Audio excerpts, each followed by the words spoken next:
के भीड़ में से निकाल लेलके, आठों अंग शरीर के जोड़ दिल के, उजरी सदर से ढेक दिल के, अमृत की वर्षा के दिली जंगल में बरसा दिल के। दैया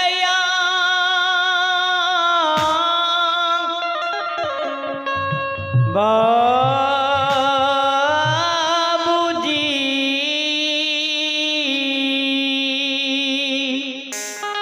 श्रोताहर जय गुरु ज्योति पन्यारे समय छे भात दाल खाए के यहाँ के मन भे जाए जे हम उनते खाए तो उ बात थोड़े होय वाला छे जी भे सकैया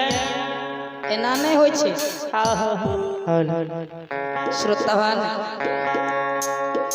जय गुरु ज्योति पन्यार के 12 वर्ष में भे गले अमृत की वर्षा गोसे बाबा के दिली जंगल में बरसा दिल के।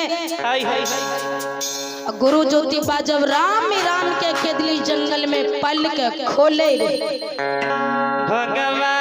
भगवान यो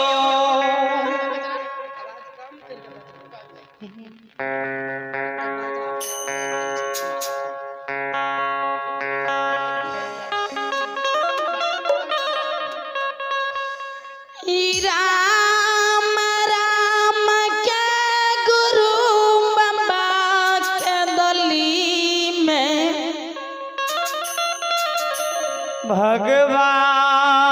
भगवान हो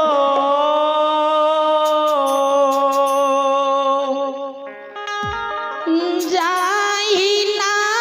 पलक खोलइए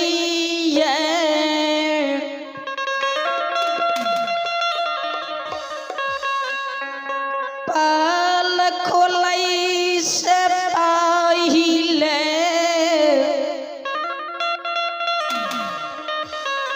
गुरु ज्योति पन्यार के दिली में समाधि लगावे छे। हे के दिली के बासी बाघ सियार जीवा जंतु जंगली जानवर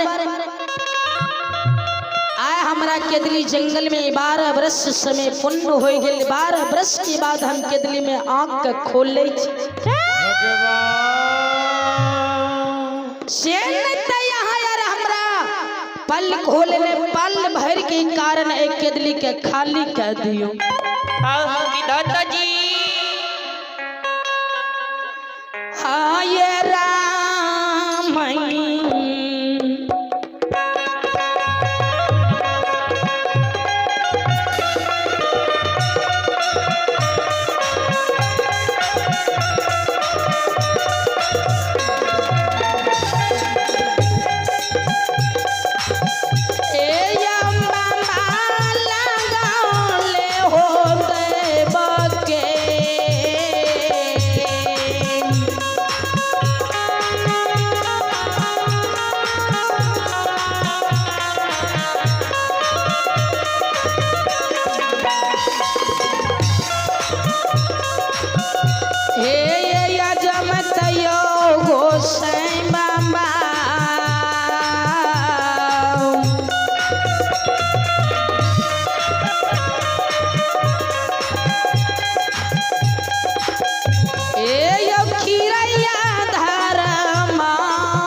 हे अखिया दुलरुआ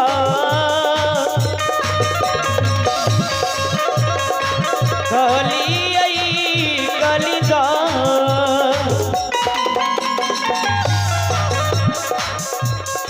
जैना ज्योति बाबा समाधि लगल के ज्योति बाबा के समाधि जहिना जंगल में केदली में बाघ सुनै छै त बाघ ये बाज लगाबै छै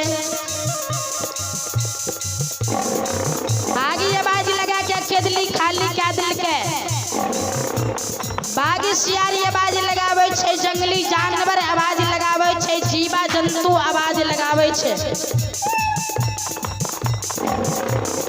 जीवा जंतु ये बाज लगा के अपना अपना खोता में प्रवेश करे लागले पूरे के पूरे जब केदली खाली होत धर्मराज देखल के तो धर्मराज बाबा ये बाज लगावे छै महावीर जी की ताक लिए की गौर के लिए कौन चीज के ध्यान के लिए धर्मराज बाबा ये बाज लगावे छै जे महावीर जी यहाँ ध्यान दिलिए केदली में तो महावीर जी ये बाज लगावे छै सरकार ध्यान दे दिलिए जे एगो बचन ज्योति के मुख से निकलले केदली खाली भ गेल कल के अपनो यार के ने ज्योति फुटा के कहल के कि सब के कहल के त अपना यार के कते जेबे नुकाबे ले त कतरा के जहार जहार में देवी मुनि देवता गण नुकले केदली में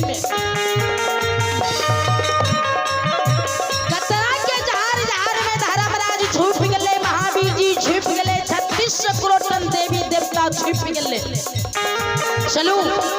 गुरु ज्योति बाबा केदली जंगल में राम राम का पलक खोल दल के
हे विधाता जी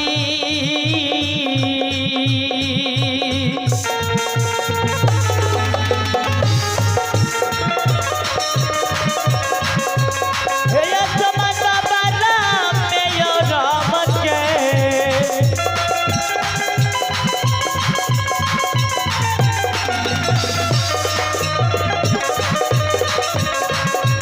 हे समता राम में यो राम के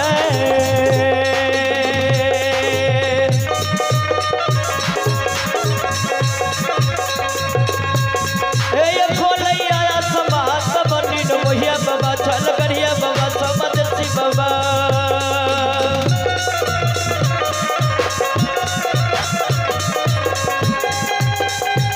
हे